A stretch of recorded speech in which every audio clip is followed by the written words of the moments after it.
So back to running around the like grocery store. What do you focus on getting? Like when you first get the list, what items do you go for first, last?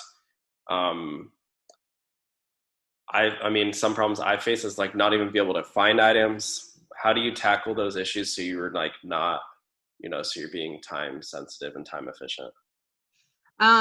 Well, I mean, there is also a counter on the bottom. So when you accept a batch and you start shopping, you'll see this little counter down on the bottom. Yeah. So I'm always racing that counter, and I usually blow that time out of the water. Uh, But which I've but also heard that the counter literally means nothing, but I know I know it's like the somebody goal time, right? I actually got myself in trouble because I responded to a comment where a girl asked on somebody else's video. She said, so what happens when the timer runs out?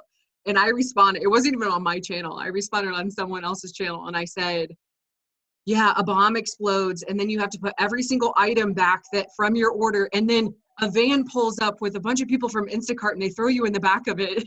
Oh my gosh.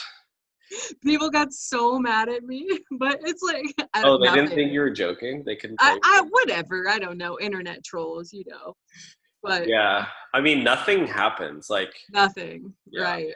And plus, at least right now, like for people when you're new, like you're gonna learn to like beat it anyway. But like if you go over right now, the people who are ordering groceries, they're putting in their orders like a week in advance. If it takes an extra hour, they Nobody cares. like Right.